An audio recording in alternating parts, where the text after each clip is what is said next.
Apple has been claiming this new second generation iPad Pro makes for a good laptop when paired with the Magic Keyboard. The Magic Keyboard is the little keyboard case combo thing that allows the iPad to be magically suspended in midair while you're typing. Kind of interesting.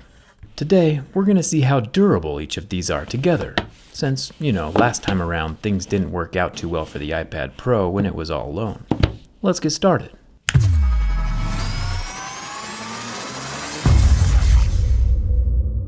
So the iPad Pro starts at $800, and the keyboard itself costs about $300, so we're definitely already in the laptop price range. Not a whole lot has changed since the 2018 version of the iPad Pro. When compared to the first generation, there is one additional camera lens on the back, but other than that, these two tablets are exactly the same. Same dimensions and same thickness, and same microphone hole location on the side.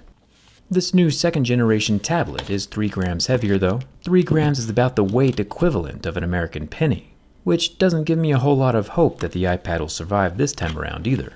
The first generation iPad cracked along the microphone hole in the side, and Apple, didn't move that microphone hole in the new version. It's still there, exactly in the center. About 17 million people watched my last video. I guess Apple just wasn't one of them. They probably forgot to subscribe or something. The Apple Pencil docking station was another weak point, which is also still in the exact same location. You know what they say about people who don't learn from their mistakes though. They'll probably still be wearing a red hat this November. Inside the box we get our USB-C cord and our 18-watt charger, pretty standard. Taking a closer look at the Magic case, it's actually a rather impressive piece of technology. Magnets, which are definitely magical as far as I'm concerned, hold the iPad in place very securely, and then the dock itself holds the iPad upright, as if it were floating on air. I'm impressed. The individual keys are made from plastic, which is good, since they'll be touching the display every time the case closes. The softer we get on Mohs scale means the less wear and tear we'll have on the glass screen.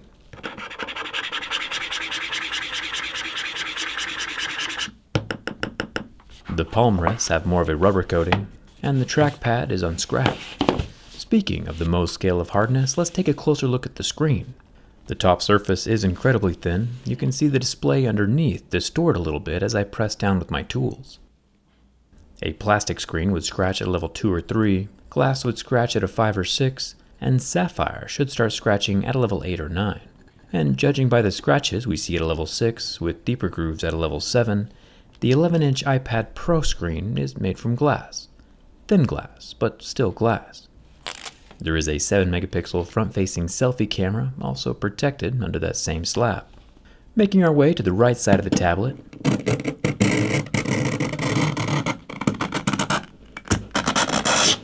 the whole thing is made from aluminum, except for the plastic docking station for the Apple Pencil. The plastic allows the pencil to charge, and the built-in magnets on the side are what hold the Apple Pencil in place. Down at the bottom of the iPad we have more metal, along with the dual bottom speakers and USB-C charging port. The left side is empty, except for the fatal microphone hole, just chilling there like the exhaust port on the Death Star. The top has 2 more speaker slots, 2 microphones, and a metal power button. All of the buttons on the iPad Pro are made from metal. The little golden circles on the back are for transmitting power and information between the dock attachments. The cameras over here on the back are rather interesting. There are 2 main cameras this time around, a 12-megapixel normal camera and a 10-megapixel ultra-wide camera, joined off to the side with a 3D LiDAR depth sensing camera. Apple is still yet again claiming to use sapphire on their camera lenses, but as we can see there is still damage at levels 6, 7, and 8. Where pure sapphire would not incur these grievances until levels 8 or 9.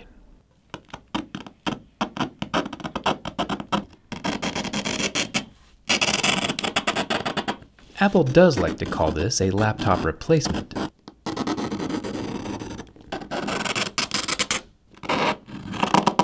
Even though not all apps can multitask. And the mobile file management is rather underwhelming.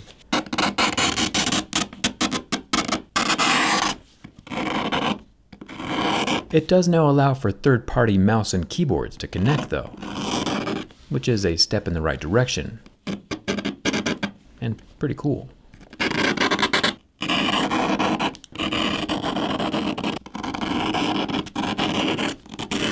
Another thing that's pretty cool is the American bald eagle. These guys used to be endangered here in the United States, but not anymore. They can live for 25 years in the wild, and there are an estimated 150,000 now living in North America. Anyway, I think the iPad is pretty great for drawing stuff. It's been a while since we've had an art class with Jerry. Some people might not appreciate fine art like we do though, and these some people might want to protect against scratches or hide scratches altogether. The nice thing about my teardown skin is that you can protect the outside of the iPad Pro with what's on the inside. This is an exact representation of the iPad's internals, with a couple little Easter eggs, like the no bin test warning here on the battery, which I'll be disregarding in just a minute. It's also got the A12Z processor location and the 4-speaker audio system, and it even still works with the Magic Keyboard. I'll leave a link for my teardown skin with dbrand down in the video description. Now, the screen of the iPad Pro is the exact same as the one from 2 years ago. A massive 11-inch 1668 by 2388 pixel display with a 120Hz refresh rate, kind of like the 4K NanoCell TV I talked about in my last video. After 11 seconds, the IPS LCD that Apple calls Liquid Retina goes black, but does eventually recover. I'll go ahead and peel off the skin, since we want the test to be fair and I'm sure my skin adds a few hit points.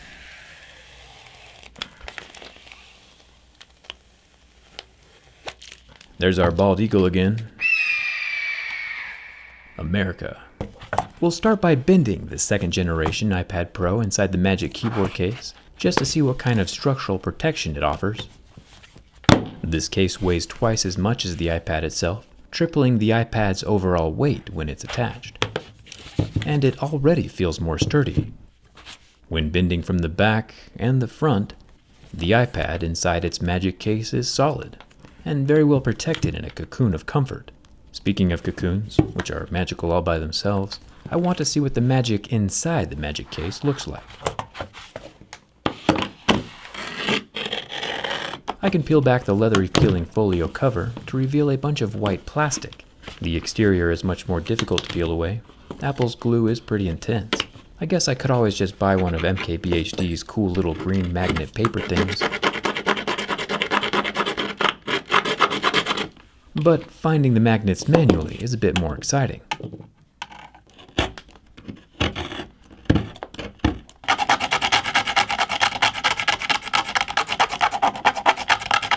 It's interesting to see that the magnets in the case are actually tiny little squares instead of one big magnet.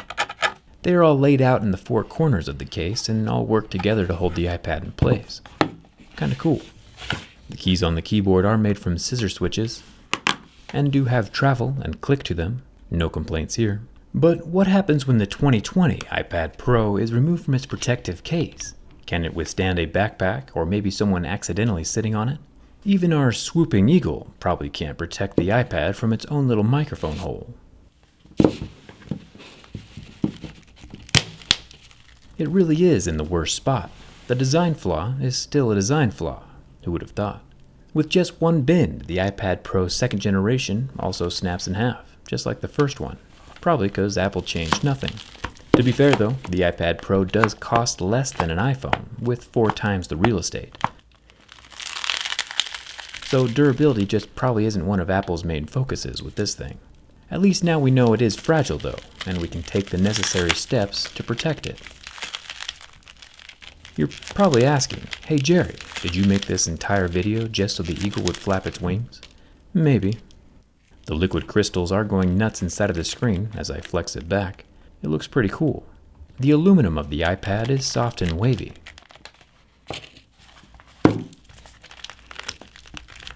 It's interesting that this time around the microphone hole tore open as expected, but the Apple Pencil dock remained intact. Last time it crinkled as well.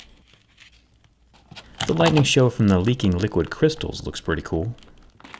Let's pop off the psychedelic screen, and even when it's completely removed, the iPad is still going nuts.